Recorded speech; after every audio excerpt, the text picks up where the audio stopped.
think I realized early on that mobile is a really interesting way to connect with consumers, that the click-through rates are there, that awareness is there, that it's just been exploding. Since 1998, we've been saying every year is the next year of mobile, and every year has been, right? Specifically now with iPhone and Android and, approaching 900 million mobile subscribers in China, It's finally here, it's finally happening.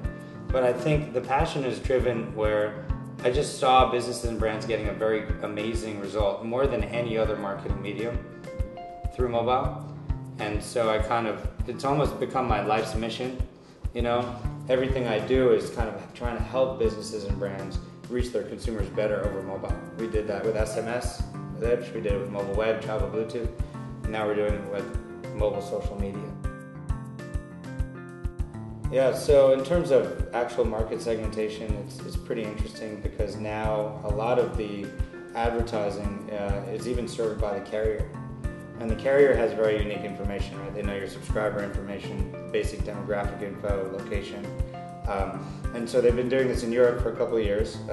Recently, a company called Placecast launched this with AT&T, where you can sign up for text alerts, right? And this old adage that we've been talking about for a long time, you walk by a Starbucks and you get a coupon from Starbucks.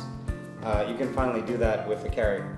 Okay. Right? And so the carrier actually will help brands target different market segments, demographics, DMAs, because they have that subscriber data. I think the big issue is how do you get that data as a third party? So some companies like Shopkick, for example, help you. You have to download an actual application, register with the app, and you walk into Best Buy, and as you're walking around, you can unlock different parts of the application as you walk around the store and win points for that. They're, of course, asking for your registration information. So I think to the extent that you can get information about the consumer, you can obviously segment the user in many different ways. The carrier is trying to offer that as well, and so they have that data. But I think for a business to start mobile marketing today, they should immediately create an SMS opt-in list so they can use services like Textingly, for example. Just like creating an email marketing service, you literally have people text in or put in their mobile number.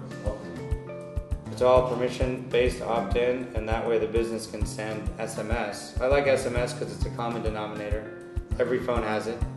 We forget in the US that 75% of phones today are not smartphones. Even in the US today, 75% are still feature phones. They have SMS. They don't have apps necessarily. That'll change quickly, but leverage the common denominator to reach the masses. So the US early on had a lot of competition with carriers with different standards. All right, so AT&T had initially TDMA, now GSM.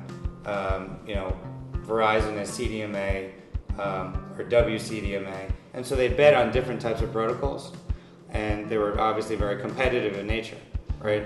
And because of that, the carriers were very fragmented, and that's why back in 2000, 2001, you could not even send a text message from one protocol to the other. You couldn't send a text message from AT&T to Sprint because they're two different types of technologies. Wow. Right? So that's part of the reason why it took a time to create these interoperability agreements.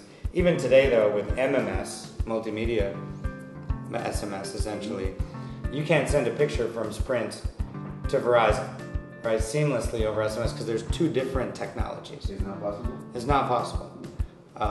And so that was a big issue early on, a big challenge. How, as a marketer, can I reach everybody if everybody's on a different platform? However, now I feel like the US is leapfrogging sort of other areas, other countries, because we're innovating not only the marketing services, but on the handset or the OEM layer, right? So companies like Google, obviously creating Android on the OS layer, but Apple creating devices that are, Apple, the iPhone is now the most popular phone in Japan. I used to go to Japan almost every year to see what was sort of in the future, in the cards for mobile in the US. and you would sit on a bullet train and you would see people video conferencing or downloading full movies and playing games on their way to work and from work, shopping.